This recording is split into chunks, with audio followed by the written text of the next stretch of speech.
ক্বালা নবী বললেন আতাইতু আলা নাহরিন, মেরাজের রাতে আমি একটা নহরের কাছে আসলাম। হাফাতাহু কিবাউল লুলুই মুজাওয়াফা, আমি তাকায় দেখলাম ওই নহরের দুই পাশে ফাপা মুতি মণিমুক্তা দ্বারা তৈরি করা অসংখ্য অগণিত গম্বুজ দেখা যায়। নহরের দুই পাশে গম্বুজ। ফাকুলতু, আমি বললাম মা হাযা ইয়া জিবরিল, জিবরাইল এটা কি? জিবরিল আমিন জবাব দিলেন হাযাল কাউসার, এটাই তো কাউসার, যেই কাউসার আল্লাহ আপনাকে দান করছেন। এই সূরার 3টি আয়াত ছোট ছোট। সূরাটি নাজিল করার কারণ বেঈমানরা রাসূলুল্লাহ সাল্লাল্লাহু আলাইহি সাল্লামকে বিভিন্নভাবে উত্ত্যক্ত করে, রাসূলুল্লাহ সাল্লাল্লাহু আলাইহি সাল্লামকে নির্বংশ বলে উত্ত্যক্ত করে। নবীজিকে বিভিন্ন কাফের মুশরিকরা বলে তোমার পরবর্তী প্রজন্ম তো নাই, তোমার এই বংশের ধারাবাহিকতা কিভাবে রক্ষা হবে ইত্যাদি এগুলো বলতো। মানুষ হিসাবে আল্লাহ রাসূল সাল্লাল্লাহু আলাইহি সাল্লামের এই কথাগুলো শুনতে খারাপ লাগতো। নবীজিকে সান্ত্বনা দেওয়ার জন্য আল্লাহ বললেন তাদের কথায় কান দিবেন না, আমি আপনাকে জান্নাতের একটা হাউজ কাউসার নাম, এই হাউজে কাউসার আপনাকে দান করলাম, আপনি টেনশন করবেন না। মুসলিম শরীফের হাদিস, 400 নম্বর হাদিস। মাদ্রাসা পাঠ্যপুস্তক অনুসারে মোট হাদিস সংখ্যা হবে 3033টা। এই হাদিসের বর্ণনাকারী সাহাবী আনাস ইবনে মালিক রাদিয়াল্লাহু তাআলা, তিনি বলেন বাইনা রাসূলুল্লাহ সাল্লাল্লাহু আলাইহি ওয়াসাল্লাম বাইনা আযহুরিনা, রাসূলুল্লাহ সাল্লাল্লাহু আলাইহি সাল্লাম আমাদের মাঝে ছিলেন, আমাদের মাঝে অবস্থান করছিলেন। ইয আগফা ইগফাআতান, রাসূলুল্লাহ সাল্লাল্লাহু আলাইহি সাল্লামের একটু তন্দ্রা ভাব আসলো। একসাথে কয়েকজন বসে রয়েছি আমরা, তো একজনে দেখবেন একটু ঘুম ঘুম ভাব, এরকম হইতে পারে না? রাফা রাসাহু মুতাবাসসিমা, নবীজি সাল্লাল্লাহু আলাইহি সাল্লাম ওই তন্দ্রা ভাব থেকে মুস্কি হাসি দিয়ে তার মাথাটা উঁচু করলেন, সাহাবীদের দিকে ফিরে তাকাইলেন। তন্দ্রায় ছিলেন, মুস্কি হাসি দিয়ে উঠছে। সাহাবায়ে কেরাম যখন দেখলেন নবীজি মুস্কি হাসি দিলেন, ফাকুলনা মা আদহাকাকা ইয়া রাসূলুল্লাহ, আমরা বললাম ওগো আল্লাহর রাসূল, আপনি হাসছেন কেন? আপনার কি হলো? আপনার হাসির কারণ কি? ফাকালা রাসূলুল্লাহ সাল্লাল্লাহু আলাইহি ওয়াসাল্লাম উনজিলাত আলাইয়া আনিফান সূরাতুন, নবীজি বললেন এই মাত্র আমার উপর আল্লাহর পক্ষ থেকে একটি সূরা নাজিল করা হয়েছে। فقرأ بسم الله الرحمن الرحيم إنا أعطيناك الكوثر, নবীজি বিসমিল্লাহ বলে শোনায়া দিলেন আমার উপর যে সূরাটি নাজিল করা হয়েছে সেই সূরাটি হলো, আল্লাহ আমাকে সান্ত্বনার বাণী শুনিয়ে দে বলে, হাবিব ইন্না আ'তাইনাকাল কাউসার, আমি আল্লাহ আপনাকে কাউসার দান করলাম, কাউসার দিলাম। নবীজি বললেন আতাদরুনা মাল কাউসার, সাহাবীদেরকে প্রশ্ন করলেন তোমরা কি জানো কাউসার কি জিনিস? কুলনা আল্লাহু ওয়া রাসূলুহু আ'লাম, আমরা বললাম আল্লাহ আর তার নবী ভালো জানেন। নবীজি জবাব দিলেন ফাইন্নাহু নাহরুন ফিল জান্নাহ, কাউসার হলো জান্নাতের মধ্যে একটা নহর।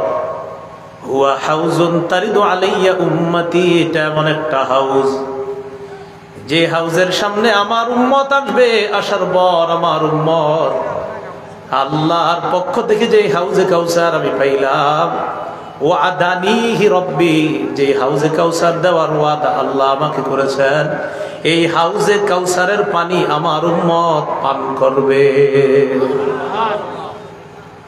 নবীজি বললেন ফাইন্নাহু নাহরুন, এটা জান্নাতে একটা নহর। ওয়াদানিহি রব্বি আজ্জা ওয়াজাল, যে নহরটা আল্লাহ আমাকে দেওয়ার ওয়াদা করেছেন, ওয়া হাউজুন, এটা একটা হাউজ। তারিদু আলাইহি উম্মতি, এই হাউজের সামনে আমার উম্মত আসবে, পানি পান করবে, আমি পানি পান করাবো। সুম্মা ইউখতালাজুল আবদু মিনহুম, উম্মতরা যখন আসবে তাদের মধ্যে কোন কোন বান্দাকে হটিয়ে দেওয়া হবে, ফেরেশতারা ভাগায় দিবে, যা যা। আমি বলবো আল্লাহর কাছে, আল্লাহ ইন্নাহু মিন উম্মতি, ওই লোকটারে যে ফেরেশতা ভাগায় দিল সে তো আমার উম্মত। আল্লাহ বলবে মা তাদরি মা আহদাসাত, ওয়া ফি রিওয়ায়া মা আহদাসা বা'দাক, আপনি জানেন না দুনিয়া থেকে আসার পর এরা কি কি বেদাত করেছে শরীয়তের মধ্যে, এটা আপনার জানা নাই। তাই আজকে একে আপনি হাউজে কাউসারের পানি পান করাবেন না, অন্যদেরকে করাবেন। তাহলে যে ব্যক্তি বেদাতি কর্মকাণ্ড করছে তাকে পানি পান করাইতে আল্লাহ পাক রব্বুল আলামিন নিষেধ করে দিবেন। সে বেদাতি কাজ করছে, তাকে পানি পান করাতে পারবেন না। সহিহ বুখারীর বর্ণনা 4964 নম্বর হাদিস। এই হাদিসের বর্ণনাকারী সাহাবী ও আনাস ইবনু মালিক রাদিয়াল্লাহু তাআলা, তিনি বলেন লাম্মা আরাজা বিন নবী সাল্লাল্লাহু আলাইহি ওয়াসাল্লাম ইলাস সামা, মেরাজের রাতে রাসূলুল্লাহ সাল্লাল্লাহু আলাইহি সাল্লামকে যখন আসমানে উঠিয়ে নেওয়া হলো, ক্বালা, নবী বললেন আতাইতু আলা নাহরিন, মেরাজের রাতে আমি একটা নহরের কাছে আসলাম, হাফাতাহু কিবাউল লুলুই মুজাওয়াফা, আমি তাকায় দেখলাম ওই নহরের দুই পাশে ফাপা মুতি মণিমুক্তা দ্বারা তৈরি করা অসংখ্য অগণিত গম্বুজ দেখা যায়। নহরের দুই পাশে গম্বুজ। ফাকুলতু, আমি বললাম মা হাযা ইয়া জিবরিল, জিবরাইল এটা কি? জিবরিল আমিন জবাব দিলেন হাযাল কাউসার, এটাই তো কাউসার, যেই কাউসার আল্লাহ আপনাকে দান করছেন, এটাই কাউসার। সহিহ বুখারীর 4965 নম্বর হাদিসের বর্ণনা। এই হাদিসের বর্ণনাকারী আবু উবায়দা, তিনি বলেন সালতু আয়েশা রাদিয়াল্লাহু তাআলা আনহা আন কাউলিল্লাহি আযজা ওয়া জাল ইন্না আ'তাইনাকাল কাউসার, আমি আম্মাজান আয়েশা সিদ্দিকা রাদিয়াল্লাহু তাআলা আনহাকে ইন্না আ'তাইনাকাল কাউসার সম্পর্কে জিজ্ঞাসা করলাম। আম্মাজান আয়েশা সিদ্দিকা জবাব দিলেন হুয়া নাহরুন উ'তিয়াহু নবিয়্যুকুম সাল্লাল্লাহু আলাইহি ওয়াসাল্লাম, এটা এমন একটা নহর যেই নহর তোমাদের নবীকে দেওয়া হয়েছে। শাতিআহ, নহরের দুই পাশে দুইটা কিনারা আছে, আলাইহি দুররুল মুজাওয়াফ, এই নহরের দুই কিনারার মধ্যে আলাইহি দুররুল মুজাওয়াফ মণিমুক্তা দ্বারা তৈরি করা গম্বুজ সাজানো আছে। এরপরে কি করে দেখেন, আনিয়াতুহু কাআদাদি নুজুমিস সামা, আম্মা জান আয়েশা বলেন এটা এমন একটা নহর যে নহরের দুই পাশে যে পাত্রগুলা থাকবে, ওই পাত্রগুলা দিয়ে উম্মত যে পানি পান করবে, এই পাত্রের সংখ্যা আসমানের নক্ষত্রের চাইতে আরো বেশি।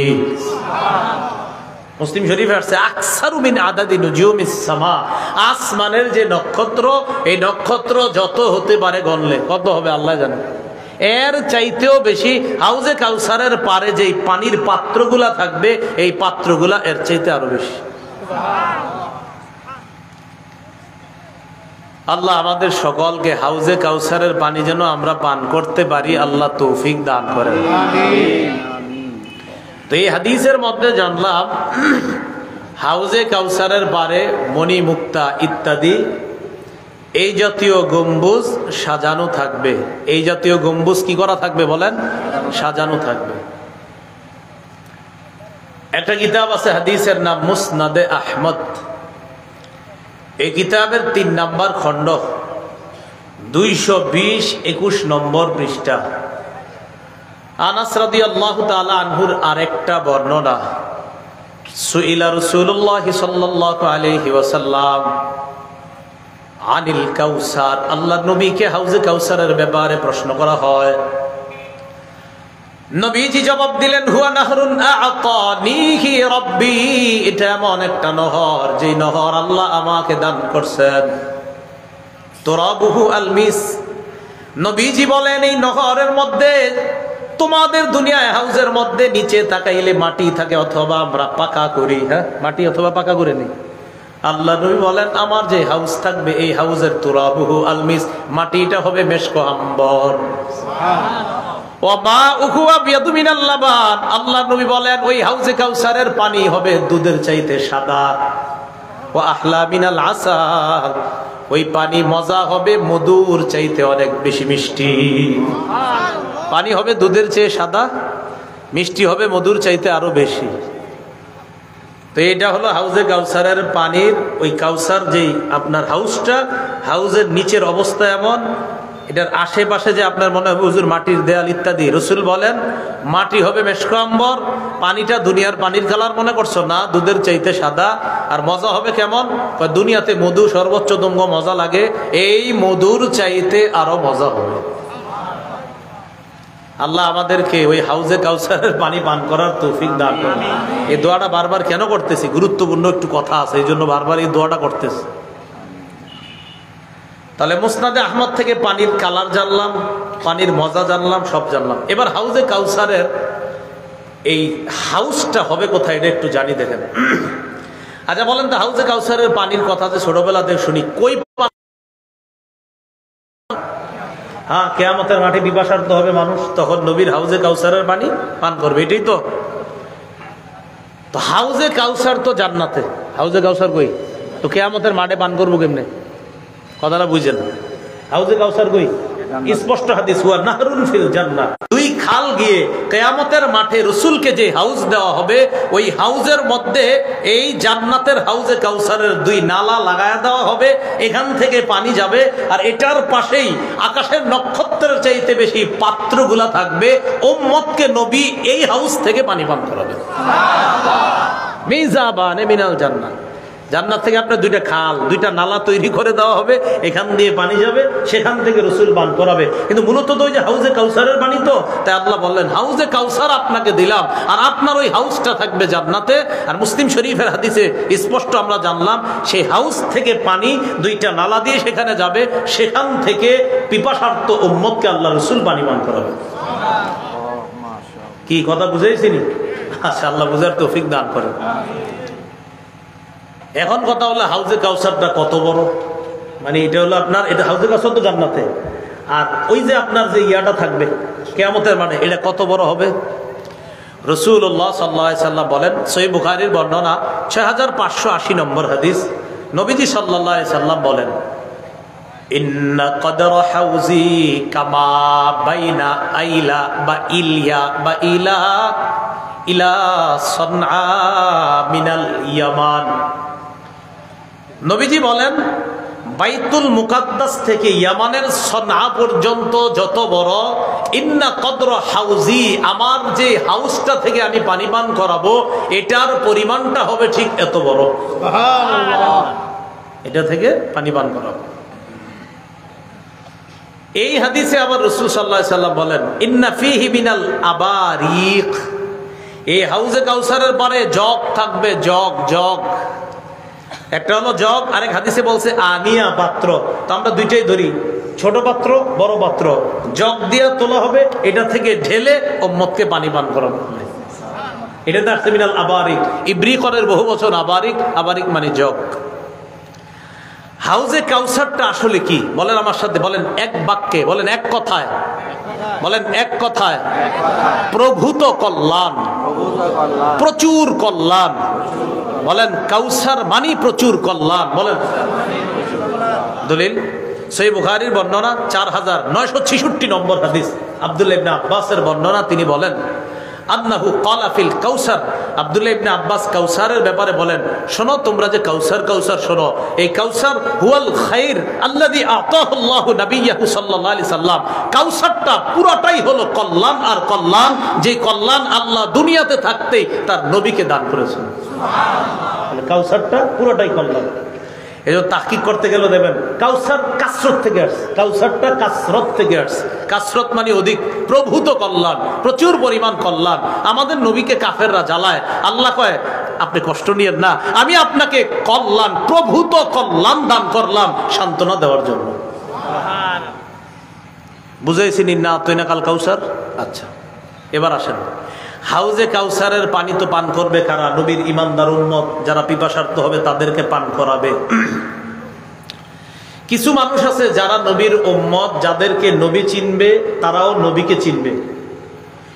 তো চেনার পর নবীজি তাদেরকে হাউজে কাউসারের পানি পান করাবে না। প্রথমে পান করাইতে চাইলেও পরে পান করাবে না। এই জাতীয় উম্মতের পরিচয় জানা দরকার আছে না নাই?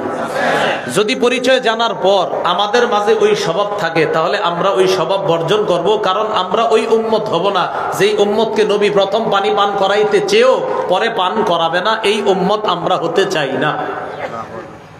আল্লাহ হেফাজত করুন। তাহলে আমরা ওই উম্মতটার পরিচয় নিয়ে নিই। সহিহ বুখারীর বর্ণনা 6583, 6584, এই দুইটা হাদিস মিলে আমরা একটা হাদিস শুনবো এখন। সাহাল ইবনে সাদ রাদিয়াল্লাহু তাআলা আনহুর বর্ণনা, ক্বালা রাসূলুল্লাহ সাল্লাল্লাহু আলাইহি ওয়াসাল্লাম আনা ফারাতুকুম আলাল হাউজ। আল্লাহ আমারে যে হাউজে কাউসার দান করছেন, ওই হাউজে কাউসারের পানি পান করানোর জন্য তোমাদের আগে আগে আমি কাউসারের সামনে চলে যাব, যেন তোমরা আমার কাছে আইসা হাউজে কাউসারের পানি পান করতে পারো। নবীজি বলেন আমি কাউসারের সামনে যাব, যাওয়ার পর মান মাররা আলাইয়া শারিবা ওয়া মান শারিবা লাম ইয়াজমা, আমার সামনে দিয়ে আমার উম্মতের যেই যাবে সেই পান করবে, আর পান করার পর কখনো পিপাসার্ত হবে না। কি জানলাম? আমার সামনে দিয়ে আমার যেই উম্মত যাবে পানি পান করবে, আর পানি পান করার পর উম্মত আর পিপাসার্ত হবে না। সুম্মা লা ইয়ারিদান্না আলাইয়া আকওয়াম আ'রিফুহুম ওয়া ইয়ারিফুনানি, এরপর আমার সামনে দিয়ে একদল উম্মত যাবে যাদেরকে আমি চিনি, তারাও আমাকে চিনবে, আমি তাদেরকে চিনবো, তারাও আমাকে চিনবে। আমি আমার উম্মতকে পানি পান করাইতে চাইবো। সুম্মা ইউহালু বাইনি ওয়া বাইনাহুম, আমার মাঝে আর তাদের মাঝে প্রতিবন্ধক করে দেওয়া হবে, পর্দা ফেলে দেওয়া হবে, তাদেরকে পানি পান করতে দেওয়া হবে না। ফাকুলু ইয়া রাব্বি ইন্নাহুম মিন্নি, আমি আল্লাহর কাছে বলবো আল্লাহ তারা তো আমার উম্মত। আল্লাহ তারা না আমার উম্মত, আমি পানি পান করাবো মাবুদ। আল্লাহ জবাব দিবেন ইন্নাকা লা তাদরি মা আহদাসু বা'দাক, আপনি জানেন না আপনি দুনিয়া থেকে চলে আসার পর তারা শরীয়তের মধ্যে নতুন কত বেদাত সৃষ্টি করছে। আপনি শরীয়তের মধ্যে যা রেখে যান নাই এমন কর্ম তারা কাণ্ড করছে দুনিয়ার মধ্যে। এই কারণে আপনি আজকে তাদেরকে হাউজে কাউসারের পানি পান করাতে পারবেন না। যেই নবী একটু আগে হাউজে কাউসারের পানি পান করাইতে চাইলেন, বেদাতীদের পরিচয় জানার পর আল্লাহ নবী বলবেন সুহকান সুহকান লিমান গায়্যারা দীনি, আমার সামনে থেকে দূর হও, আমার সামনে থেকে দূর হও, আমার সামনে থেকে দূর হও, আমার সামনে থেকে দূর হও। লিমান গায়্যারা বাদি, আমি চলে আসার পর আমার রেখে আসা শরীয়তকে, আল্লাহর পক্ষ থেকে যে শরীয়ত আল্লাহ আমাকে দিয়েছিলেন আর আমি এটা পূর্ণাঙ্গ দুনিয়াতে রেখে এসেছিলাম, এটার মধ্যে যারা নতুন বেদাত সৃষ্টি করেছে, দূর হও আমার সামনে থেকে। কিসের হাউজে কাউসারের পানি পান করবা? আমি দেখতেও চাই না তোমাদেরকে, সরো ওখান থেকে। তাহলে খাওয়াইতে চাইলেন, যেই জানছে বেদাতি, যাও দূর হও। কি বোঝা যায়? মরে গেলেও বেদাতি কাজ করা যাবে না। কি বুঝেননি? কি গেলেও বলেন তো, মরে গেলেও বেদাতি কর্মকাণ্ড করা যাবে না। তাহলে আমার সাথে বলেন, বলেন আমরা বিসমিল্লাহ বেদাতি কাজ করব না।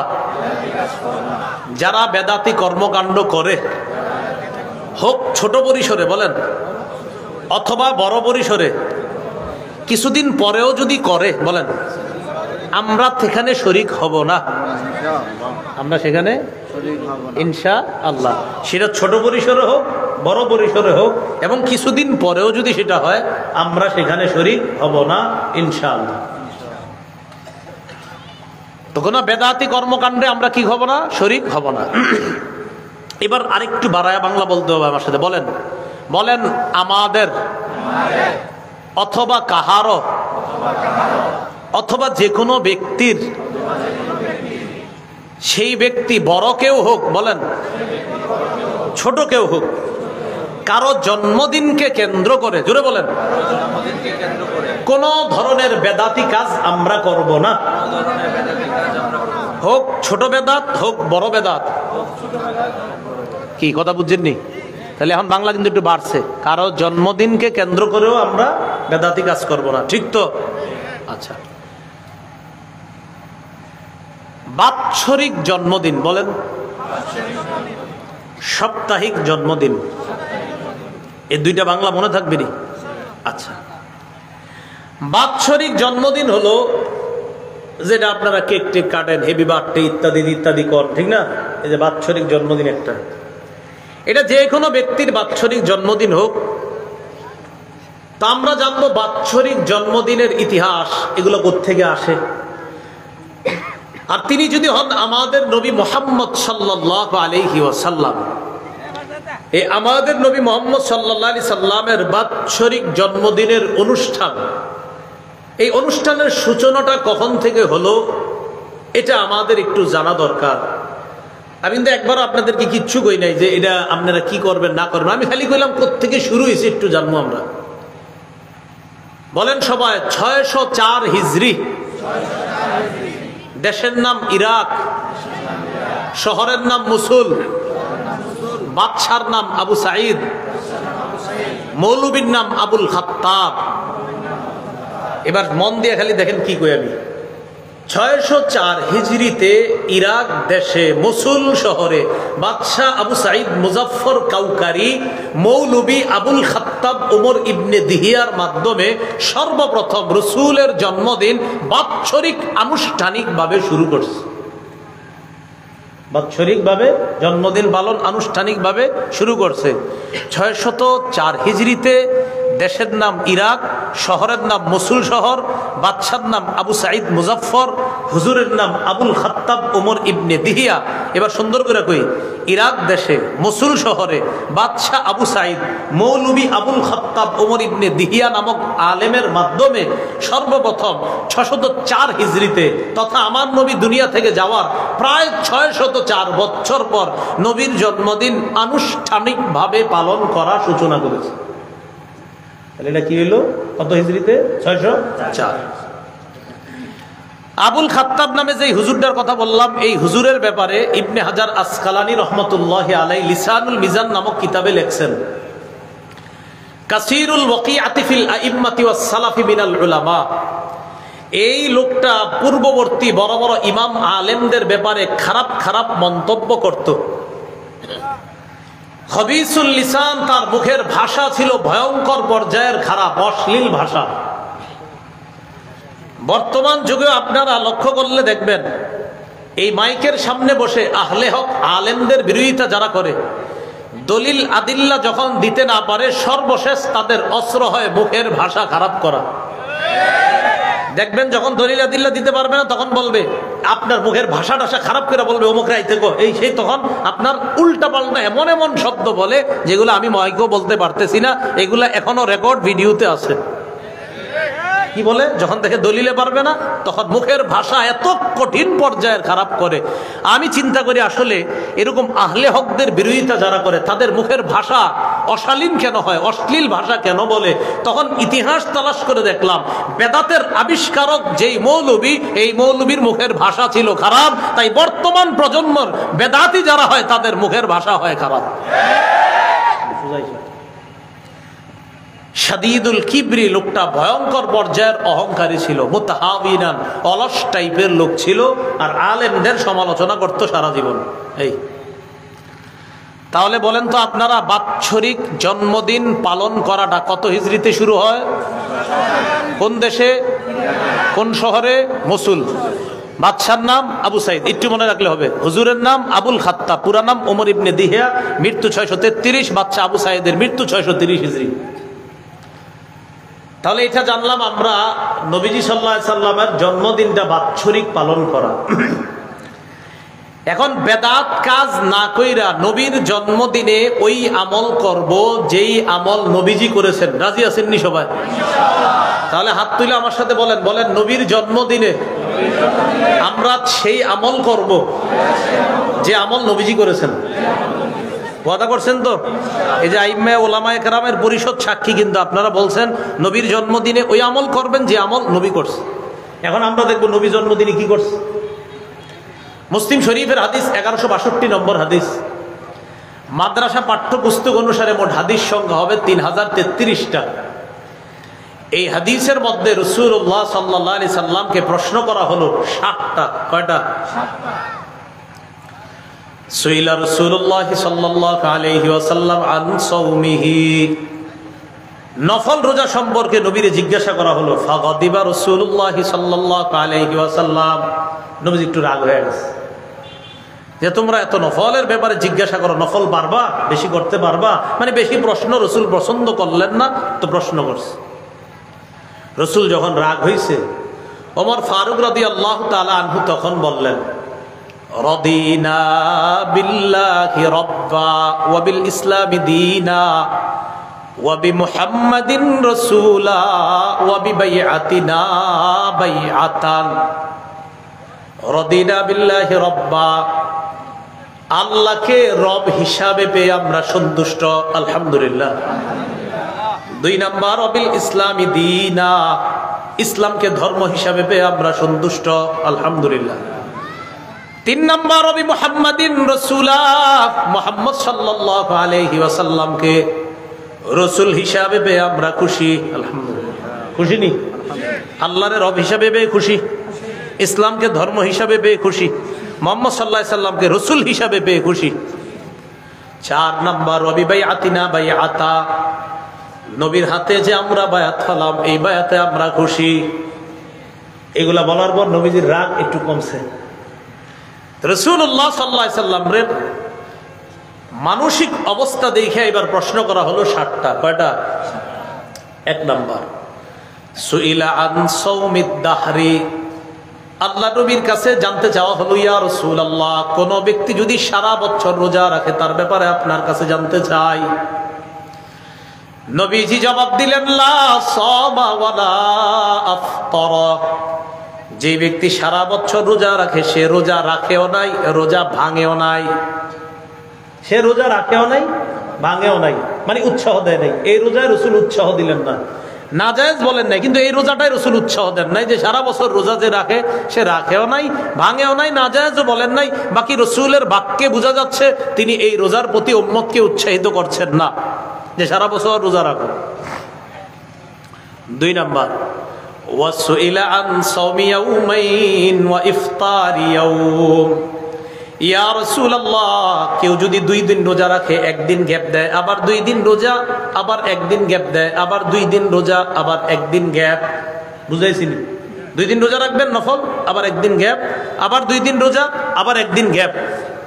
নবীজি বললেন, ওমাইয়ুতিকু যালিকা, এই রোজা কে পারবে রাখতে? এইরকম রোজা রাখার সাধ্য আছে কার? আসলে তো কিছু মানুষ চেষ্টা করলে পারে, বাকি রাসূলের বলার উদ্দেশ্য এই রোজা রাখাটাও তো কষ্টকর, অর্থাৎ এই জাতীয় রোজা যে টানা 2 দিন রোজা, আবার 1 দিন না রাখা, আবার 2 দিন রোজা, 1 দিন না রাখা, এটার প্রতিও রাসূল উৎসাহ দিলেন না। তাহলে পুরো বছর রোজা উৎসাহ দিলেন না, টানা 2 দিন রোজা, 1 দিন না রাখা, এটা উৎসাহ দিলেন না। 3 নাম্বার প্রশ্ন ওয়াসুইলা আন সাওমি ইয়াউমিন ওয়া ইফতারি ইয়াউমাইন, ইয়া রাসূলুল্লাহ, কেউ যদি 1 দিন রোজা রাখে, 2 দিন গ্যাপ দেয়। প্রশ্ন বুঝছেন নি? আগেরটা ছিল 2 দিন রোজা, 1 দিন গ্যাপ। 3 নাম্বার প্রশ্ন 1 দিন রোজা, 2 দিন গ্যাপ। فقال رسول الله صلى الله عليه وسلم লাইত লাউ কওয়ানাল্লাহু লিযালিকা, হায় আল্লাহ যদি আমাদের সবাইকে এই রোজা রাখার শক্তি দান করতেন। কি বললেন নবীজি? যে 1 দিন রোজা, 2 দিন গ্যাপ, এই রোজা রাখার যদি শক্তি আল্লাহ আমাদের সবাইরে দান করতেন, এর মানে এই রোজার প্রতি রাসূল উৎসাহ দিচ্ছেন। তাহলে বলেন তো, ওলামা ছাড়া অন্যরা বলবেন, আলেমরা সহজে বুঝে, অন্যরা বলেন তো কোন রোজার প্রতি উৎসাহ দিলেন? 2 দিন রোজা 1 দিন গ্যাপ, নাকি 1 দিন রোজা 2 দিন গ্যাপ? এটার প্রতি রাসূল উৎসাহ দিলেন। প্রশ্ন 4, ওয়াসুইলা আন সাওমি ইয়াউমিন ওয়া ইফতারি ইয়াউম। ইয়া রাসূলুল্লাহ, কেউ যদি 1 দিন রোজা রাখে 1 দিন গ্যাপ দেয়, 1 দিন রোজা 1 দিন গ্যাপ, فقال رسول الله صلى الله عليه وسلم ذاك صوم اخي দাউদ عليه الصلاه والسلام। এটা তো আমার ভাই দাউদ নবীর রোজা। সুবহানাল্লাহ। 1 দিন রোজা 1 দিন গ্যাপ দেওয়া, এটার প্রতিও রাসূল উৎসাহিত করলেন। মানে আমার ভাই দাউদ নবীর রোজা, এটা 1 দিন রাখা 1 দিন ভাঙা, এটার প্রতি মানে 1 দিন না রাখা, এটার প্রতি রাসূলের উৎসাহ। বাকি বেশি উৎসাহ কোনটা? 1 দিন রোজা 2 দিন গ্যাপ। এবার আমাদের মূল জায়গা, 5 নম্বর প্রশ্ন, ওয়াসুইলা আন সাওমি ইয়াউমিল ইসনাইন। ইয়া রাসূলুল্লাহ, কেউ যদি সোমবারে রোজা রাখে, আপনার কাছে জানতে চাই। নবীজি জবাব দিলেন, ইয়াউমুন বুলিতু ফীহ। সোমবার এমন একটা দিন, যেই দিনে আমার জন্ম। আমার জন্মদিনের কারণে শুকরিয়া আদায় করার জন্য আমি নবীও সোমবারে রোজা রাখি। কিবারে? সোমবার তো বছরে 1 দিন, নাকি সাপ্তাহিক? তাহলে রসুলের জন্মদিনের আমল বাৎসরিক না সাপ্তাহিক? এই তো বুঝে আইছে সবার, রসুলের জন্মদিনের আমল বাৎসরিক নয়, সাপ্তাহিক। আল্লাহ আমগরে সাপ্তাহিক রসুলের আমলটা যেন আমরা রাখার চেষ্টা করতে পারি, আল্লাহ তৌফিক দান করেন। বুঝে থাকলে বলেন, রসুলের জন্মদিনের আমল কি বাৎসরিক না সাপ্তাহিক? সপ্তাহের সোমবার কি প্রতি সপ্তাহে সোমবার আসে না বছরে একবার? নবীজি বলেন, বুইস্তু ফীহি, সোমবারে আমারে নবুয়ত দেওয়া হয়েছে।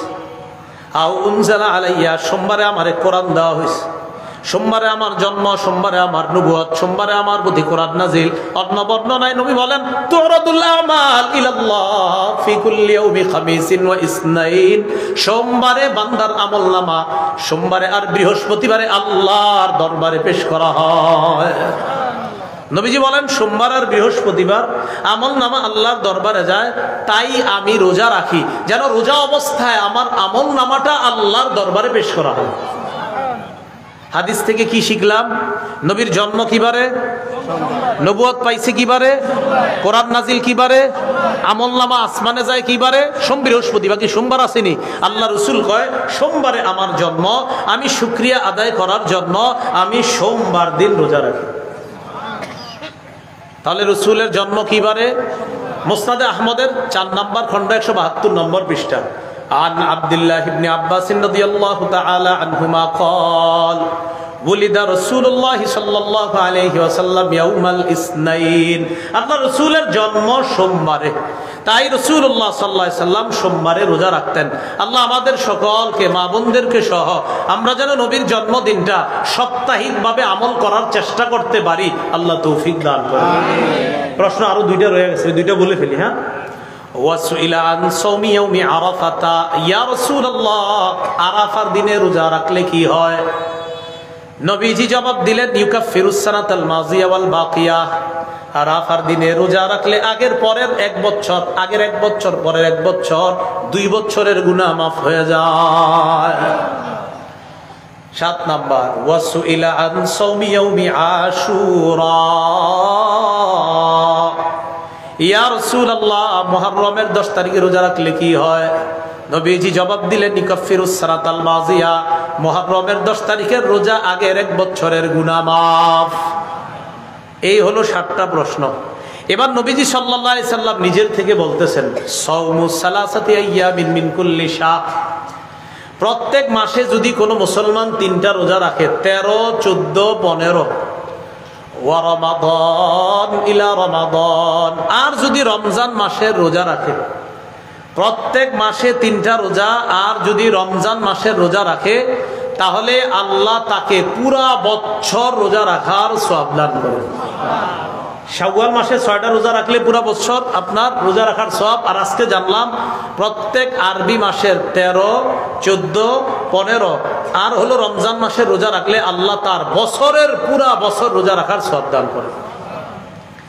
তাহলে জন্মদিনকে কেন্দ্র করে কোনো বেদাত আমরা করব না ইনশাআল্লাহ।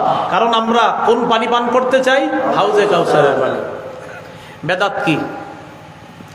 সহিহ বুখারীর বর্ণনা 2697 নম্বর হাদিস। হাদিস বলার পর বাংলাটা আমি বলবো, আমার সাথে আপনারাও বলবেন, আগে হাদিসটা শুনেন। عن عائشة الصديقة رضي الله تعالى عنها قالت قال رسول الله صلى الله عليه وسلم من أحدث في أمرنا هذا ما ليس فيه فهو رد। রাসূলুল্লাহ সাল্লাল্লাহু আলাইহি সাল্লাম বলেন, যে ব্যক্তি আমাদের শরীয়তের মধ্যে, ইসলাম ধর্মের মধ্যে, দ্বীনের মধ্যে, ইবাদতের নামে নতুন কোনো কিছু চালু করে সেটা প্রত্যাখ্যান করা হবে। তাহলে শরীয়তের মধ্যে, দ্বীনের মধ্যে, ইসলামের মধ্যে কেউ যদি নতুন কিছু আবিষ্কার করা হবে, সেটা কি গ্রহণীয় না বর্জনীয়? ইমাম মালিক রাহমাতুল্লাহি আলাইহি বলেন, মান ইবতাদাআ ফিল ইসলামি বিদআতান ইয়ারাহা হাসানা ফাকাদ জামা আন্না মুহাম্মাদান খানার রিসালা। যে ব্যক্তি ইসলামের মধ্যে কোনো বেদাত আবিষ্কার করে আর যদি এটাকে উত্তম মনে করে, দেখবেন আপনারা বলবে অনেকে, এটা করলে তো ভালো লাগে, বলে না যে অমুক কাজটা করলে কি লাগে? ভালো লাগে। ইমাম মালিক বলেন, কেউ যদি ইসলামের মধ্যে কোনো বেদাতি কাজ চালু করে বলে ভাল লাগতেছে, ফাকাদ জামা, সে কেমন যেন বলতে চায়, আন্না মুহাম্মাদান কাদ খানা রিসালা, মুহাম্মদ সাল্লাল্লাহু আলাইহি সাল্লাম নবুয়তের দায়িত্ব পালনে ত্রুটি করেছেন, খেয়ানত করেছেন। নাউজুবিল্লাহ। নবী কি দিন পূর্ণ রেখে গেছেন অসম্পূর্ণ? আপনি নতুন একটা বানানো মানে কি? নবীজি পুরা করতে পারে নাই, তা আপনি নতুন একটা বানাইছেন। সূরা মাইদার 3 নম্বর আয়াতে আল্লাহ বলেন, আল-ইয়াউমা আকমালতু লাকুম দীনাকুম, আল-ইয়াউমা আকমালতু লাকুম দীনাকুম। আরাফার ময়দানে আল্লাহ নবীকে আল্লাহ জানায়া দিলেন, আজ আমি তোমাদের জন্য এই ইসলাম যে ধর্মটা দিয়েছি, এই দিনকে আমি আল্লাহ পরিপূর্ণ করে দিলাম। তো বলেন, নবীজি কি পূর্ণ দিন রেখে গেছে না অসম্পূর্ণ? তাহলে এই দিনের মধ্যে নতুন কিছু যদি ইবাদতের নামে কেউ আবিষ্কার করে, এটা প্রত্যাখ্যান করা হবে। বেদাতি যারা দলিলে না পাইরা সর্বশেষ পুঁজি কয়, মাইকও তো বেদাত, লাইট বেদাত, ফ্যান বেদাত, এটা শেষ পুঁজি, কি করবে আর? দলিল তো পারবে না। তখন প্রথম জবাব হলো, আপনাদের কাউরে যদি বলে, মিয়া বেটা তোরা যে মাইকে আজান দেয় সেটা তো বেদাত, আপনি কবেন, ভাইয়া আমি মাইকে আজান দিব না, তুই বেদাত ছাড়বি নি? হ্যাঁ, আমারে যদি এখন যদি কেউ কয় আপনি মাইকে বয়ান করেন না, আমি বেদাত ছাড়বো, আপনি আহেন, আমরা এই আমরা হুজুরের ওয়াদা, আপনি আইসা বলেন আমরা আর বেদাতি কাজ করবো না, আপনি মাইক ছাড়েন, আমরা মাইক ছেড়ে দেবো, আপনি বেদাত করবেন না। করেন, এটা উদ্ভট প্রশ্ন। শেষ অস্ত্র যখন দেহে কোনো কাম নাই, তখন কয় মাইক, ফ্যান, লাইট। আচ্ছা আপনাদেরকে বলি, ওলামা ছাড়া অন্যরা জবাব দেন, আলেমরা তো সহজে বুঝে। অন্য যারা আছেন এই জায়গায় আলেম ছাড়া, আপনারা কোন মাইকে আজান না দিলে কি নামাজ পড়বেন না? এই এলাকায় টানা 14 দিন যদি কারেন্ট না থাকে, নামাজ পড়বেন না আপনারা? তাহলে কারেন্ট থাকলেও নামাজ পড়বো, না থাকলেও, আমাদের উপরে ফ্যান এসি চললেও নামাজ পড়বো, না চললেও নামাজ পড়বো। বোঝা গেল ফ্যান এসি এটা হওয়া না হওয়া আমাদের দ্বীনের সাথে সম্পর্ক না। এটা হইলে ভালো, না হইলে সমস্যা নাই, আমাদের দ্বীনের কোনো ক্ষতি হবে না। যদি প্লেন না থাকতো, যদি কোনো ব্যবস্থাপনা না থাকতো, আমরা যেইভাবে মক্কায় যাওয়া যাইতো, আল্লাহ অর্থ দিলে ওইভাবে যাইতাম। যে পানি দিয়ে তুমি যাও, নূহ নবী জাহাজ বানাইছে, কিস্তি বানাইছে, তুমি কিস্তি দিয়ে যেতে হবে, কারণ কোরআনে কিস্তির কথা আছে। আমরা কিস্তি দিয়ে যাইতাম। আমাদের বাপদাদারা কি কিস্তি দিয়ে হজ করতে যায় নাই? গেছে। তখন এখন যদি কেউ বলে যে মাইক, ফ্যান, লাইট এগুলা বেদাত, আপনি জবাব দিবেন, ভাইয়া এই মাইক, ফ্যান, লাইট না থাকলেও আমরা নামাজ পড়বো, থাকলেও নামাজ পড়বো।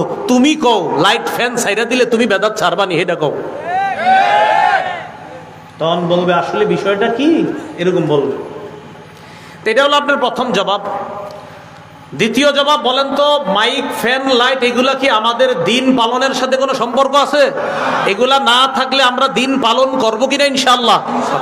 আল্লাহ বুঝার তৌফিক দান করে। আচ্ছা, বেদাতের পরিণতি কি? বেদাতের ভয়াবহ একটা পরিণতি জানছি, হাউজে কাউসারের পানি থেকে বঞ্চিত। আরেকটা পরিণতি আজকে থেকে মনে রাখেন, রাসূলুল্লাহ সাল্লাল্লাহু আলাইহি সাল্লাম বলেন, ইন্নাল্লাহা হাজাবাত তাওবাতা আন কুল্লি সাহিবি বিদআতিন হাত্তা ইয়াদা বিদআতা। বেদাতি তার বেদাতি কর্মকাণ্ড না ছাড়া পর্যন্ত তার তওবা আল্লাহ কবুল করবে না। একজনে বেদাতি কাজ করে আর কয় আস্তাগফিরুল্লাহ আস্তাগফিরুল্লাহ, আর বেদাতি কাজ করে, মানে উনি বেদাতের মধ্যে বয়া কয় আস্তাগফিরুল্লাহ আস্তাগফিরুল্লাহ। নবীজি কয় না, আগে ওইটা ছাড়, এরপরে কয় আস্তাগফিরুল্লাহ। তাহলে বেদাতি কর্মকাণ্ড যদি কেউ না ছাড়ে তার তওবা কি হবে না? কবুল হবে না। আরেকটা ভয়ঙ্কর ক্ষতি শোনেন, বেদাতি কর্মকাণ্ড যারা করে অথবা কেউ যদি কোনো বেদাতিকে আশ্রয় দেয়, আশ্রয় দেওয়া কি জিনিস? এক তো আপনি নিজে বেদাতি কাজ করেন, আরেক তো হইলো আপনি আপনার 10 ঘন্টা জমিনের 1 ঘন্টা এক বেদাতির দিয়ে দিচ্ছেন যে হজরত আপনি এই জায়গায় খানকা বানায়া আপনার আকামগুলা পরিচালনা করেন, এটা আশ্রয় দিলেন। সহিহ বুখারীর 3172 নম্বর হাদিসে রাসূল সাল্লাল্লাহু আলাইহি সাল্লাম বলেন, মান আহদাসা হাদাসা, কেউ যদি বেদাতি কর্মকাণ্ড করে, আও আওয়া ফিহা মুহদিসা, অথবা কেউ যদি কোনো বেদাতিকে আশ্রয় প্রশ্রয় দেয় বেদাতি কাজ করার জন্য, ফাআলাইহি লানাতুল্লাহ ওয়াল মালাইকা ওয়ান নাসি আজমাইন, এই বেদাতির উপর অথবা বেদাতের আশ্রয় দাতা যে তার উপরে আল্লাহর অভিশাপ, ফেরেশতাদের অভিশাপ, সারা দুনিয়ার সকল মানুষের অভিশাপ।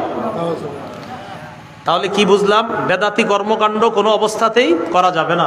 আল্লাহ আমাদেরকে হেফাজত করেন। আচ্ছা, বেদাতের আরেকটা ভয়াবহতা, বেদাতি কর্মকাণ্ড যে করবে তার সর্বশেষ পরিণতি হলো জাহান্নাম। আল্লাহ হেফাজত করেন। আবু দাউদ শরীফের 4607 নম্বর হাদিসের বর্ণনা, ক্বালা রাসূলুল্লাহ সাল্লাল্লাহু আলাইহি ওয়াসাল্লাম, নবীজি সাল্লাল্লাহু আলাইহি ওয়াসাল্লাম বলেন, আমার পরে এমন একটা যুগ আসবে, ফাসায়ারা ইখতিলাফান কাসীরা, তোমাদের মধ্যে মানুষ প্রচুর পরিমাণ মতভেদ দেখতে পাবে। মানুষ শুধু মতভেদ দেখবে, মতভেদ আর মতভেদ, মতভেদ দেখবে মানুষ, মানুষ মতভেদ করবে। জুমার আগে আজান আছে না নাই, মানুষ মতভেদ করবে। কথার কথা, হ্যাঁ বলছেন মতভেদ। জুমার নামাজের আগে কেউ বলবে আজান একটা, কেউ বলবে আজান দুইটা, মতভেদ। এটা মতভেদ নেই, কেউ বলবে একটা, কেউ বলবে কয়টা? দুইটা। তাহলে মতভেদ মানে কি? এক দল কয়, উনি কয় দুইটা, আমি কয় একটা, তাহলে এটার নাম কি? মতভেদ। নবীজি বলেন মতভেদ যখন লাগবে তখন কি করবা? ফালাইকুম বিসুন্নতি ওয়া সুন্নাতিল খুলাফাইর রাশিদিন আল মাহদিয়িন, তখন আমার সুন্নাত আর আমার খোলাফায়ে রাশেদার সুন্নাত আঁকড়ে ধরবা। মতভেদ লাগলো, জুমার আগে আজান কয়টা? তিনি কয় দুইটা, আমি কই একটা, মতভেদ। এবার নবী সমাধান দিয়ে দিলেন, মতভেদের সময় আমার সুন্নাত আঁকড়ে ধরো। বুঝছেননি কথাটা? মতভেদ লাগছে, উনি কয় 2 আজান, আমি কই 1 আজান। এখন রসুল কয় আমার সুন্নত আঁকড়ে ধরো। এবার রসুলের সুন্নতে পাইছি আজান একটা, বলেন কয়টা? তাহলে মতভেদের মধ্যে 2 জনের মতভেদে আমি কই 1 আজান, উনি কয় 2 আজান, তো রসুলের সুন্নতে আজান পাইছি কয়টা? একটা। এবার আরেকটু রয়ে গেছে, ওয়া সুন্নাতিল খুলাফাইর রাশিদিন আল মাহদিয়িন, আমার হেদায়েত প্রাপ্ত খোলাফায়ে রাশেদার সুন্নত আঁকড়ে ধরো। এবার হেদায়েত প্রাপ্ত খোলাফায়ে রাশেদা কয়জন? জানলাম 4 জন। কয়জন? 4 জন। 4 জনের মধ্যে 3 নাম্বার জনের নাম কি বলেন? হযরতে ওসমান। ওসমানের সুন্নতের মধ্যে পেয়ে যাই জুমার আগে আজান আরেকটা। সুবহানাল্লাহ। রসুল কি বলছে? মতভেদ লাগলে কয়টা সুন্নত ধরতে বলছে? আমার সুন্নত, আমার খোলাফায়ে রাশেদার সুন্নত। উনি কয় 2 আজান, আমি কই 1 আজান। এই মেয়ে আপনি 2 আজান কই পাইছেন? উনি কয় আপনি একটা কই পাইছেন। তো আমি বললাম ভাই এগুলো দরকার নাই, চলেন নবীর সুন্নতে খুঁজি। নবী কয় শোনো, মতভেদ লাগলে আমার সুন্নত আর আমার সাহাবীদের সুন্নত ধরবা। নবীর সুন্নতে পাইছি আজান একটা, খোলাফায়ে রাশেদার সুন্নতে পাইছি আজান 2টা। তাই জুমার নামাজের আগে 2 আজান দেওয়া মানে আল্লাহর রসুলের এই হাদিসের উপর আমল করা। সুবহানাল্লাহ। কি কথা বুঝছেননি? এরপরে এই মুহূর্তে অনেকে মাথায় আনছে এটা, আপনি কইলই বলি। এখন মাথায় অনেকে আনছে, না কইলে যেগুলো মাথায় আনছেন না, আপনাদের পকেটে মোবাইল আছে আমি জানি, মোবাইলটা এখন খুইলা ইবনে মাজার 40-41 নম্বর হাদিসটা পড়েন, এমনই পড়েন। যদি কোন হাদিস মানি তো এটা মানতে হবে, আর যদি কোন না আমরা আসলে যদ্দুর আমগো পক্ষে যাই এদ্দুর মানি, যদ্দুর না যায় মানি না, তাহলে আর কিছু কর নেই। হ্যাঁ, আমগো পক্ষে আব্দুল্লাহ জাহাঙ্গীর রহমতুল্লাহ আলাইহি সুন্দর কথা বলতেন এইসব ব্যাপারে। পক্ষে গেলে সব ঠিক, বিপক্ষে গেলে এটা ঠিক না। আল্লাহ বুঝার তৌফিক দান করেন। আচ্ছা, তো মতভেদ লাগবে প্রচুর। মতভেদ লাগলে তখন তোমরা আমার সুন্নত, আমার সাহাবীদের সুন্নত আঁকড়ে ধরবা। কি কয় দেখেন, আদ্দু আলাইহা বিন নওয়াজিজ, মারির দাঁত দিয়ে তোমরা আঁকড়ে ধরবা সুন্নত। কি দিয়ে? মারির দাঁত দিয়ে। এখন রসুলের সুন্নতকে মারির দাঁত দিয়ে আঁকড়ে ধরবো। এরপরে রসুল বলেন ইয়াকুম মুহদাসাতিল উমুর ওয়া ফি রিওয়ায়া ইয়াকুমুল মুহদাসাত, ইসলামের মধ্যে নতুন কিছু আবিষ্কার করা থেকে তোমরা বাঁচো। ফাইন্না কুল্লা মুহদাসাতিন বিদআ, ইসলামের মধ্যে নতুন কিছু আবিষ্কার, এটা হলো বেদাত। এটা হলো কি বলেন তো? বেদাত। ওয়া কুল্লু বিদআতিন দালালা, এটা নাসাইর বর্ণনা। এই আবু দাউদে একটু আছে, আর নাসাইতে আছে ওয়া কুল্লু বিদআতিন দালালা, প্রত্যেক বেদাত হলো পথভ্রষ্টতা। ওয়া কুল্লু দালালাতিন ফিন্নার, আর প্রত্যেক পথভ্রষ্টতার ঠিকানা হলো জাহান্নাম। অতএব বেদাতির সর্বশেষ পরিণতি হলো জাহান্নাম। আল্লাহ আমাদেরকে হেফাজত করেন। বলেন তো, হাউজে কাউসারের পানি পান করবে, মানে পান করতে যাওয়ার পরেও নবী পান করাবে, এরকম তাদেরকে চেনার পরেও রসুল পান করাবে না, তারা কারা? তারা কারা? এটাই হলো ইন্না আতাইনা কাল কাউসার, আমি আপনাকে কাউসার দান করলাম। হাউজে কাউসারটা এই ব্যাপারে আল্লাহ পাক রব্বুল আলামিন কেন বলছেন? যে নবীরে সান্ত্বনা দেওয়ার জন্য। 2 নম্বর, ফাসাল্লি লিরাব্বিকা ওয়ানহার, আপনি আপনার রবের জন্য নামাজ পড়েন। ওয়ানহার, কোরবানি করেন। বলেন, আমার নামাজ কার জন্য? আমার কোরবানি কার জন্য? আল্লাহ বলেন, কুল ইন্না সালাতি ওয়া নুসুকি ওয়া মাহইয়ায়া ওয়া মামাতি লিল্লাহি রাব্বিল আলামিন। আমার নামাজ, আমার কোরবানি, আমার জীবন, আমার মরণ সব আল্লাহর জন্য। হাবিব, আপনি টেনশন করবেন না, এরা আপনারে উল্টাপাল্টা কথা বলে। আপনাকে কাউসার দান করলাম, আপনি রবের জন্য নামাজ আদায় করেন, আপনি আল্লাহর জন্য কোরবানি করেন। এখান থেকে আরেকটা শিক্ষা, পেরেশানির সময় মানুষ যদি বিরক্ত করে, তখন নামাজের মধ্যে দাঁড়ায় যায় সান্ত্বনা খুঁজবেন যে আমার নবীকে আল্লাহ সান্ত্বনার বাণী দিয়ে বলছে কাউসার দান করলাম। আপনি নিজের সান্ত্বনা এইভাবে দিবেন যে আমি খাঁটি ঈমান নিয়ে যেতে পারলে আল্লাহ আমারে জান্নাত দান করবেন, এই সান্ত্বনা নিবেন। আর কি সান্ত্বনা? নবীরে বলছে রবের জন্য নামাজ পড়েন, আমি আপনি পেরেশানির সময় কোথায় দাঁড়ায় যাবো বলেন? নামাজে দাঁড়িয়ে যাব। তো বলেন তো, নামাজ পড়বো একমাত্র কার জন্য? কোরবানি করব কার জন্য? আচ্ছা, আল্লাহর জন্য। এখানে একটা বিষয়, আমার আপনার জীবন মরণ, নামাজ, কোরবানি সব আল্লাহ। এর মানে আল্লাহ ছাড়া অন্য কারোর জন্য হবে না। যদি হয় এটা শিরিক। হ্যাঁ, যদি হয় এটা কি? শিরিক। শিরিক প্রথমত 2 প্রকার। আর শিরকুল আকবার, বড় শিরিক 2। আর শিরকুল আসগার, ছোট শিরিক। খুব মন দিয়ে শুনেন। বড় শিরিক 3 প্রকার। শিরকুল ইতিকাদ, বিশ্বাসগত শিরিক। 2 নম্বর শিরকুল আফআল, কর্মগত শিরিক। 3 নম্বর শিরকুল আকওয়াল, কথার শিরিক। শিরকুল ইতিকাদ বা বিশ্বাসগত শিরিক কোনটা? আপনারে সন্তান দেখে আল্লাহ দেয়, আল্লাহ সন্তানদের বিশ্বাস করেন। তো অমুক জায়গায় গেছেন কেন? কয় অমুকেও কিছু দিতে পারে, ক্ষমতা আছে। কি আছে? ক্ষমতা আছে। এমনকি আপনার ভিডিওর মধ্যেও বলেন অমুকের ক্ষমতা আছে কিনা, পাওয়ার আছে কিনা। আপনি যদি এটি কয় হ আছে, পাওয়ার আছে কয়। আল্লাহ হেফাজত করেন। শিরকুল ইতিকাদ, সন্তান দেওয়া বিশ্বাস। বলেন সন্তান ছেলে হোক মেয়ে হোক। সূরা শুরা 50 নম্বর আয়াত, লিল্লাহি মুলকুস সামাওয়াতি ওয়াল আরদ, আসমান জমিনের রাজত্ব আল্লাহ। ইয়াখলুকু মা ইয়াশা, আল্লাহ যা চান তা সৃষ্টি করেন। ইয়াহাবু লিমান ইয়াশা ইনাসা, চাইলে কাউকে কন্যা দেন। ওয়া ইয়াহাবু লিমান ইয়াশা যুকুর, চাইলে কাউকে ছেলে দেন। আও ইউযাওয়িজুহুম যুকরানা ওয়া ইনাসা, চাইলে কাউকে ছেলে মেয়ে উভয়টা দান করেন। ওয়া ইয়াজআলু মান ইয়াশা আকীমা, চাইলে কাউকে ছেলেও না মেয়েও না, ওই নারীকে বন্দা বানান। আমাদের বিশ্বাস এই ক্ষমতা কার? আল্লাহ। তাহলে এই বিশ্বাসে যদি মনে করেন অন্যের ক্ষমতা আছে, শিরকুল ইতিকাদ, এটা বিশ্বাসগত শিরিক। 2 নম্বর শিরকুল আকওয়াল, কথার শিরিক।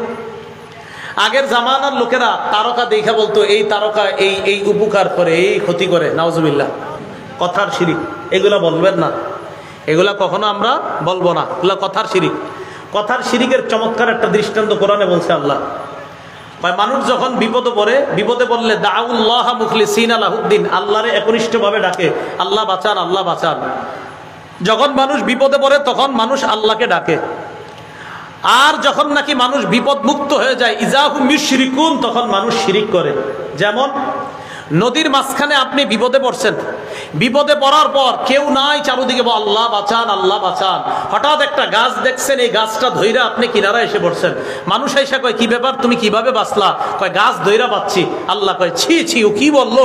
ও কি মাথায় আসে না যে নদীর মাঝখানে গাছ কোত্থেকে আসলো? আশেপাশে কোথাও তো গাছের বাগান নাই, গাছ আসার মতো এখানে কোনো সুযোগ নাই। এটা কি তার মাথায় আসে নাই?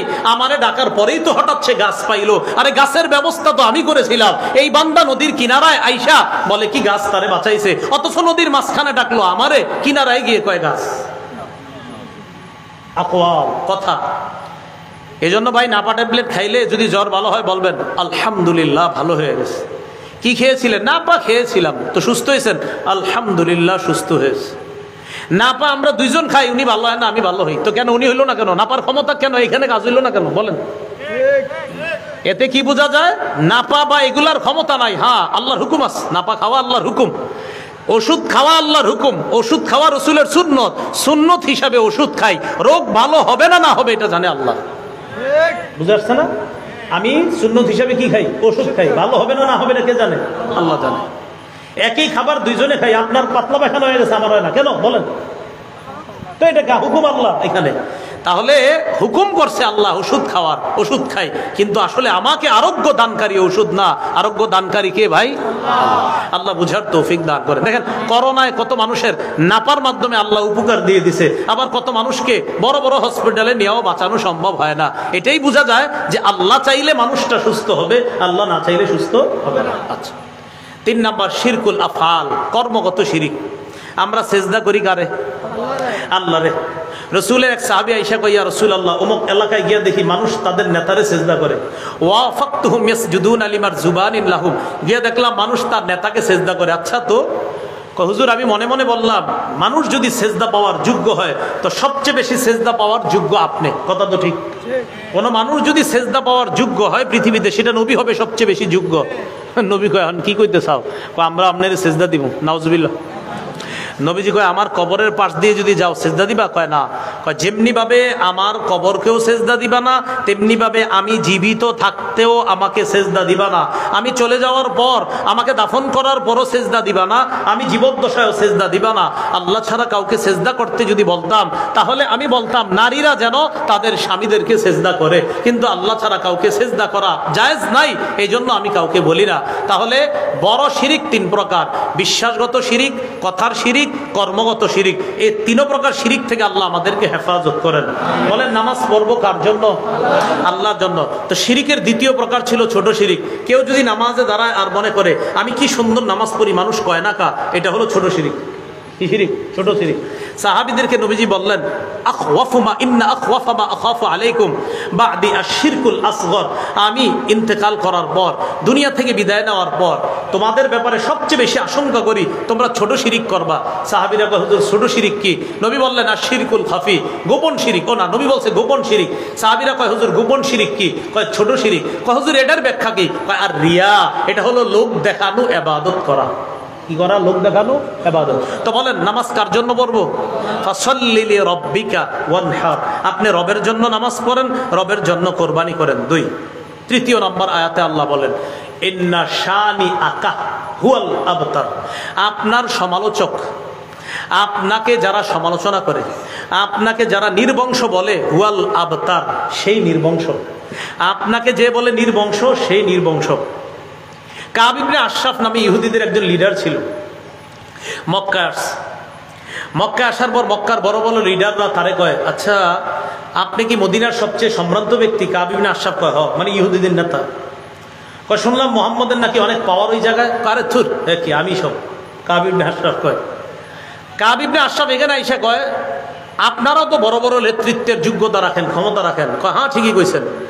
মোহাম্মদের তো সন্তান নাই, নবীজির 2 ছেলে কাসেম, ইব্রাহিম, কেউ একজন মারা যাওয়ার পর কাফেররা বলা বলি করতে লাগলো তার ছেলেরা বড় হয় না, তার ছেলে নাই, এজন্য তার বংশধর রক্ষা হবে না, সে হলো নির্বংশ, এই কথা বলতো। নবীজিকে সান্ত্বনা দিয়ে আল্লাহ বলেন ইন্না শানি আকা, আপনার যারা সমালোচনা করে বলে নির্বংশ, হুয়াল আবতার, তারাই নির্বংশ হয়ে যাবে। বাস্তবিক অর্থে বর্তমান পৃথিবীতে কাফের যারা নবীর সমালোচনা করছে তাদের বংশধরদের অস্তিত্ব পাবেন না, কিন্তু আমার নবীকে ইমানদার বেঈমান সারা দুনিয়ার সবাই চিনি। রসুলের কি পরিচয়? কি রসুলেরটা রইল না কাফেরদেরটা? রসুলেরটা। সম্মানিত হিসাবে রসুলের পরিচয়টা রয়ে গেছে যে হাবিব বংশ হলেই যে মানুষ সম্মানিত এমন না, বংশধর থাকলেই মানুষকে সম্মানিত বানাবো এমন না। আপনার বংশধর ছেলের দিক থেকে না হইল আমি তো আপনাকে সারা পৃথিবীতে সম্মানিত বানাবো। এটা বললেন ইন্না শানি আকা হুয়াল আবতার, আপনার সমালোচনা যে করে সেই নির্বংশ। আল্লাহ পাক রব্বুল আলামিন আমাদের সকলকে সূরা কাউসার থেকে যা শিখলাম, হাউজে কাউসারের ব্যাপারে যা জানলাম, খাঁটি ঈমান নিয়ে যেন আমরা আল্লাহ রাসূলের হাউজে কাউসারের বাড়ি পান করতে পারি, বেদাত মুক্ত জীবন যেন আমরা করতে পারি, আল্লাহ তৌফিক দান করেন। সুবহানাল্লাহি ওয়া বিহামদিহি, সুবহানাকাল্লাহুম্মা ওয়া বিহামদিকা, আশহাদু আল্লা ইলাহা ইল্লা আনতা, আস্তাগফিরুকা ওয়া আতুবু ইলাইক। আচ্ছা, আপনারা সামনে যারা বসা আছেন, সামনে 2 হাত তোলেন, 2 হাত তোলেন, তুলছেন? এই যে 2 হাত তুলে আমারে বলেন, আজকে যে আমি বয়ান করলাম কিছু শিখছেন বলে মনে হয়? হাত নামায়েন না কেউ, সামনের মাঠের শিখছেন কিছু? তাহলে আপনারা কিছু শিখা থাকলে আমার একটা দাবি আছে আপনাদের প্রতি। হাত তোলেন, দোনো হাত। সেই দাবিটা হলো, বলেন একটা দাবি রাখতে পারি না? পালন করবেন তো ইনশাল্লাহ? জোরে জোরে বলেন ইনশাল্লাহ। একটা আমল দিব, করবেন তো ইনশাল্লাহ? তাহলে আমি আপনাদেরকে কিছু শিখাইছি বইলে একটা আমল দিচ্ছি। সে আমলটা হলো, আমি উঠে যাওয়ার পর কেউ উইঠা মজলিসটা নষ্ট করবেন না। এই মজলিসটা কেউ নষ্ট করবেন না। এটা একটা গুরুত্বপূর্ণ আমল। জান্নাতি মজলিসে আছেন, আল্লাহর ফেরেশতারা বেষ্টন করে আছে, তাই আমি যাওয়ার পর এই বেষ্টনীটা কেউ ভাঙবেন না। হাত তুলে বলেন ইনশাআল্লাহ। আল্লাহ তৌফিক দান।